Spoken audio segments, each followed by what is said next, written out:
I'm Esther Rothblum, Professor of Women's Studies at San Diego State University, and I'm delighted to have this opportunity to introduce the internationally renowned Professor Diana Russell, who is the foremost expert on sexual violence against women and girls in the world.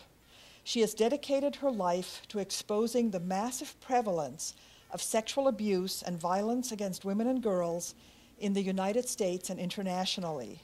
Many of Professor Russell's 17 books have become authoritative sources on rape, including wife rape, incestuous abuse, child molestation by non-relatives, femicide, and pornography. Dr. Russell has also been deeply engaged in numerous feminist actions to combat these devastating crimes for over 40 years, resulting in her being arrested 5 times and sued once. Her most groundbreaking achievement was to conceive of and to initiate the organization of the 4-day International Tribunal on Crimes Against Women in Brussels, Belgium in 1976. Simone de Beauvoir described this first feminist tribunal as the beginning of the radical decolonization of women. Please join me in welcoming Professor Diana Russell. Thank you so much, Esther, for your flattering introduction. I will do my best to live up to it. And my heartfelt greetings to all of you, my sisters, who have come to this important event.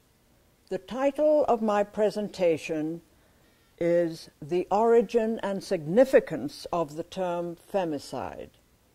I first heard this word 37 years ago in 1974 when a friend in London told me that she had heard that a woman in the United States was planning to title a book Femicide. I immediately became very excited by this new word, seeing it as a substitute for the gender-neutral word homicide. I first used the term femicide in public when I testified to the approximately 2,000 women from 40 countries who attended the first International Tribunal on Crimes Against Women in Brussels, Belgium, in 1976. Here is a photo of the participants attending this groundbreaking global speak out, some of whom also testified about other crimes against women. We, the organizers, used the term crimes to refer to any and all forms of patriarchal and sexist oppression of females. Belgian feminist Nicole van de Ven and I compiled a book about this event, including all the testimony, which we titled Crimes Against Women, the Proceedings of the International Tribunal, which was published in 1976. Used copies of this book are still available on Amazon.com. Incidentally, when I finally discovered that Carol Orlock was the author who had planned to write a book on femicide but had never done so, she told me that she couldn't recall how she had defined femicide.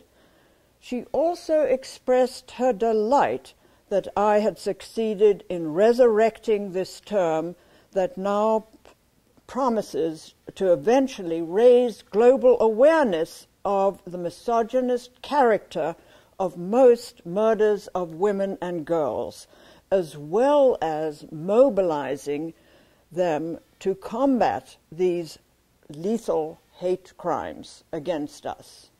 When I testified about femicide at the International Tribunal, I defined it implicitly as a hate killing of females perpetrated by males. For example, I stated, quote, "From the burning of witches in the past to the more recent widespread custom of female infanticide in many societies, to the killing of women for so-called honor, we realize that femicide has been going on a long time." End of quote.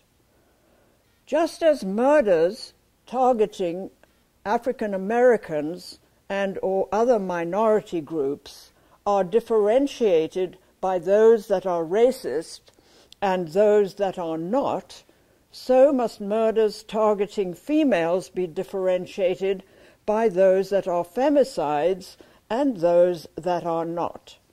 When the gender of the victim is irrelevant to the perpetrator, the murder qualifies as a non-femicidal crime.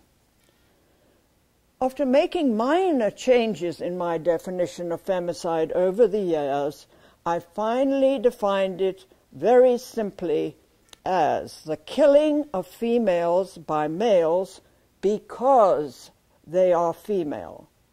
I'll repeat this definition: the killing of females by males because they are female. I use the term female instead of women to emphasize that my definition includes baby girls and older girls. However, the term femicide does not include the increasingly widespread practice of aborting female fetuses, particularly in India and China. The correct term for this sexist practice is female feticide. Examples of femicide include the stoning to death of females, which I consider a form of torture femicide, murders of females for so-called honor, rape murders, murders of women and girls by their husbands, boyfriends, and dates for having an affair or being rebellious or any number of other excuses, wife killing by immolation because of too little dowry, deaths as a result of genital mutilation, female sex slaves, trafficked females and prostituted females murdered by their, quote, owners, traffickers, johns, and pimps, and females killed by misogynist strangers, acquaintances, and serial killers. There is a continuum of femicides ranging from one-on-one sexist murders, for example, a man strangling his wife because she plans to leave him, to one or more males killing a group of women for, say, refusing to wear the correct attire in public, to the other end of the continuum, for example, mass femicides, such as when preference for male children results in the killing or death from neglect of millions of female babies and girls, as in India and China. My definition of femicide also includes covert forms of the killing of females, such as when patriarchal governments and religions forbid women's use of contraception and obtaining abortions. Consequently, millions of pregnant women die every year from botched attempts to abort their fetuses. And when promiscuous AIDS-infected males continue to feel entitled to have sex with their wives, girlfriends, and or prostituted women and girls, their sexist behavior causes the death of millions of these women and girls. So do AIDS-infected males who refuse to wear condoms to protect their female sex partners and the females whom they rape, including the common practice in parts of southern Africa where many males rape babies, including their own daughters, believing that these barbaric acts will cure them of AIDS. Hence, I consider AIDS resulting in the deaths of females to be a form of mass femicide. Some people might wonder why I decided to use the invented word femicide instead of some other term like gender discriminatory murders. First of all, gender discrimination is not specific about which gender is a victim of discriminatory murder. In addition, the prefix fem connotes female, and icide connotes killing, as in terms like homicide, suicide, genocide, patricide, matricide, infanticide. More importantly, the excitement I felt when I first heard the term femicide caused me to intuit that other feminists would likely share my response. Just as United States Professor Catherine McKinnon's invention of the new feminist term sexual harassment was necessary before laws against these crimes could be formulated in the United States, so I believe that inventing a new term for sexist, misogynist killings of females was necessary for females to start organizing to combat these heretofore neglected, lethal forms of violence against women and girls. Still today in the United States, where rates of violence against women are extremely high, most feminist organizations set up to combat violence against women continue to ignore the most extreme form of it, that is, the murder of women. When I was invited to speak at a seminar on femicide in Juarez, Mexico in December 2004, I discovered that well-known Mexican feminist scholar and Congresswoman Marcela Lagarde, who is the shorter woman on my left in this photo, had been inspired by my co-edited book published in 1992 titled Femicide, The Politics of Women Killing. She decided to adopt this term. However, she chose to translate the term femicide into Spanish as feminicidio. I believe that it was largely thanks to Lagarde's determined efforts that the terms femicide and feminicidio, which is more often shortened as feminicide, became widely adopted in Mexico and then spread to several other Latin American countries. Adoption of this term typically motivated feminists in these countries to create anti-femicide organizations to try to combat these lethal misogynist crimes. Thanks to the activism of many of these feminists, 8 countries in Latin America have succeeded in pressuring their patriarchal governments to pass laws against femicide. Lagarde specifically asked my permission to translate my term into feminicidio. She also requested my permission to arrange for the Spanish translation of both of my co-edited books on femicide, the second one of which was published in 2001 and which is titled Femicide in Global Perspective.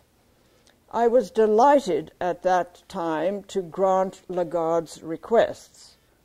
However, in 2005, Lagarde decided to change her definition of feminicidio because virtually all the femicides perpetrated in Juarez were and still are treated with impunity by the Mexican government and the police.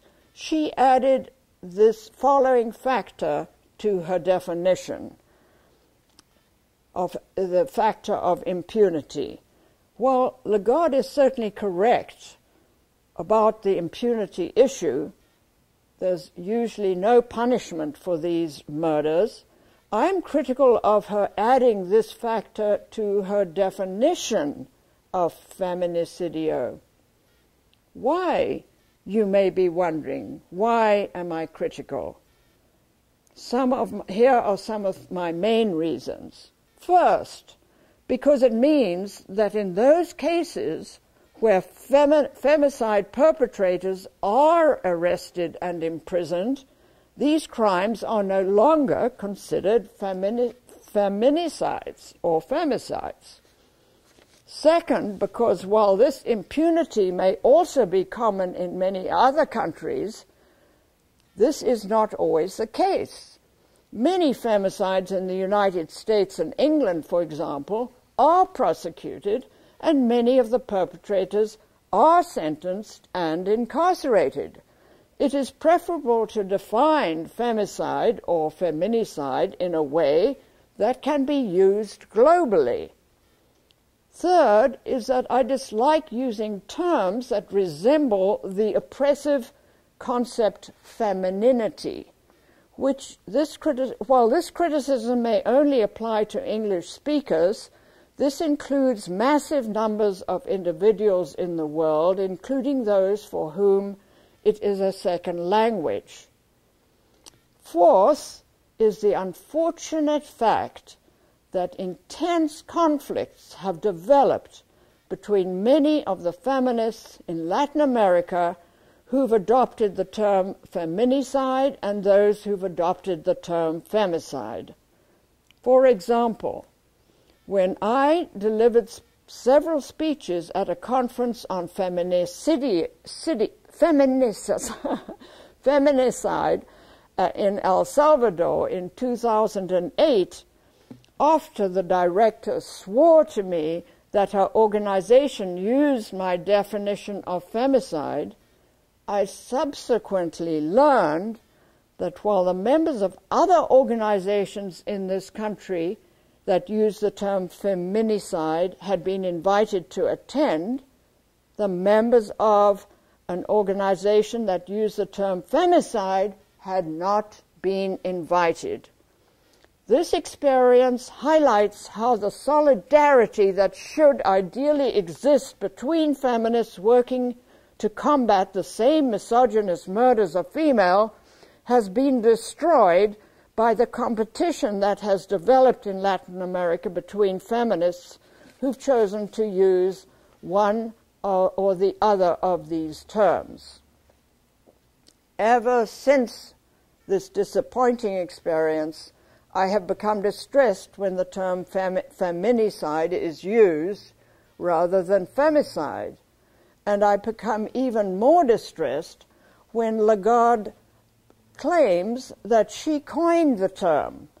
If I hadn't used and disseminated the term femicide, there would be no such term, including feminicide.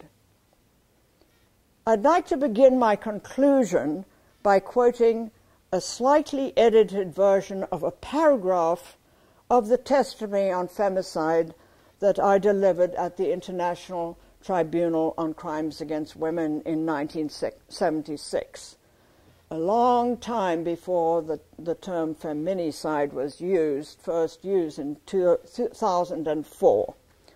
These words followed my reading descriptions of 17 examples of femicides that had occurred recently in San Francisco in the United States, where men's murders of their wives are by far the most frequent form of femicide.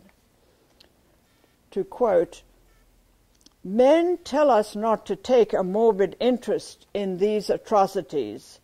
The epitome of triviality is alleged to be curiosity about the, quote, latest rape and the latest murder. The murder and mutilation of a woman is not considered a political event. Men tell us that they cannot be blamed for what a few maniacs do. Yet the very process of denying the politics of this form of terrorizing women helps to perpetuate it, keeps us weak, vulnerable, and fearful. These are the 20th century witch burnings. The so-called maniacs who commit these atrocities are acting out the logical conclusion of the woman hatred which pervades all the patriarchal cultures in the world. More recently, increasing numbers of male leaders in several countries order their armies and supporters to perpetrate mass rape and mutilation femicides as a deliberate strategy in their patriarchal wars. If increasing numbers of women and our male allies don't succeed in organizing effective strategies against femicide, the already epidemic prevalence of femicide in almost all countries will escalate even more. We must demand that the United Nations recognize that large numbers of males are engaged in a war against women and girls in which many of us are terrorized into submission. National and international efforts must be made to assist feminists in ending this war, including by implementing severe punishments for the millions of perpetrators of femicide, just as the perpetrators of genocide are prosecuted for their murderous acts. Thank you.